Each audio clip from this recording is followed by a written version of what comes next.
Hi guys, this is Paul from Connect by Neighbourhood Youth Project, and we're doing another collaborative piece of work with our friends here at the Order of Malta Bray Ambulance Corps. I'm joined by Glenn, Josh and Catherine. Guys, thanks a million for allowing us to use your facility. And I guess what we're trying to do throughout the week, we're going to release one video every day, short 10 or 12 minute video from Monday to Friday, and it's just about keeping young people safe. We're in the summer months where a lot of people are out socialising, let's say, and if there is an accident or an emergency, how you can have some new soft skills to keep yourself and your friends safe. So guys, if we're at a party and something goes wrong, I guess the first thing is to call an ambulance. Is that fair to say? Yes, for sure, yeah, and don't hesitate. 999 or 112. You'll then be asked which service you require, whether it be an ambulance, Coast Guard, police, fire brigade. It's obviously you state need an ambulance if it's a medical emergency.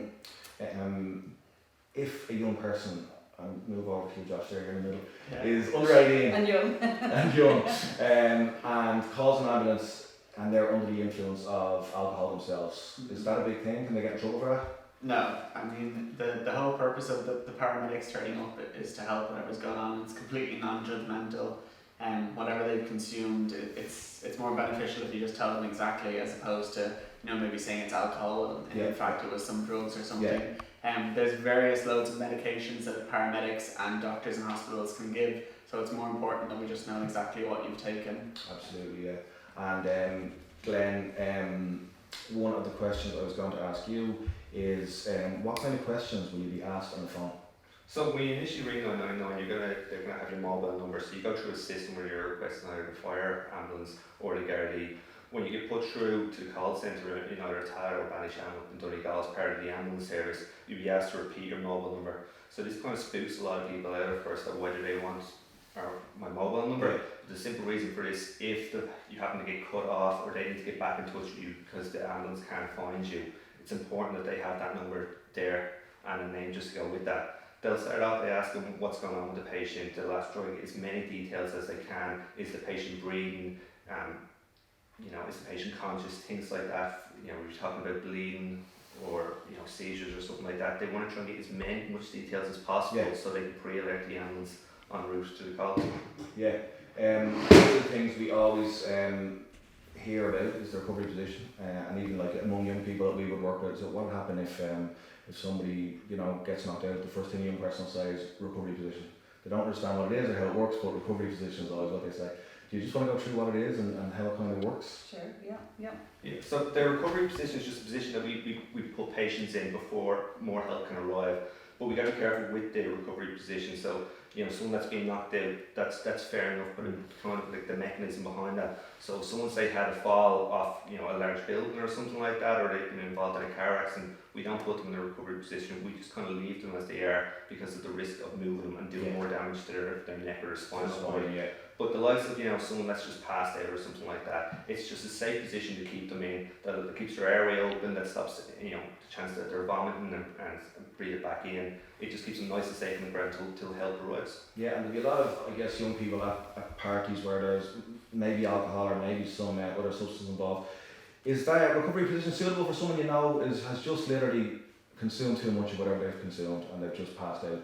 Is it safe? And they haven't hit their head, that they've just passed out. Is the recovery position the safest option there while you're waiting in an ambulance? Yeah, absolutely. That's the position you should be putting them in, whether it's on the floor, on the sofa, or on the bed, or something like that. So we will demonstrate the recovery position. But so anyone that's just passed out, because the risk there is that they get sick during the night. If they're lying flat on their back, they're going to choke on their vomit. Yeah, and is that the first thing you should do, is to put somebody in a recovery position? Or is it a case where you haven't seen them pass out? Is there something you should do first, or should it just be kind of straight to recovery position? It's kind of a bit of a grey area. If you're suspecting this is just they've had too much to drink and it's taken their toll on them, you're just going to put them in the recovery position and let them sleep off. But if this is you're querying something else, maybe they've had some drugs and they've had an overdose or something like that, or it could be some other medical condition, you need to phone for an ambulance for an instance like that, and then keep them in the recovery position until the ambulance arrives. Brilliant, really, really sound advice there. Can we have a go at this recovery position? Yeah.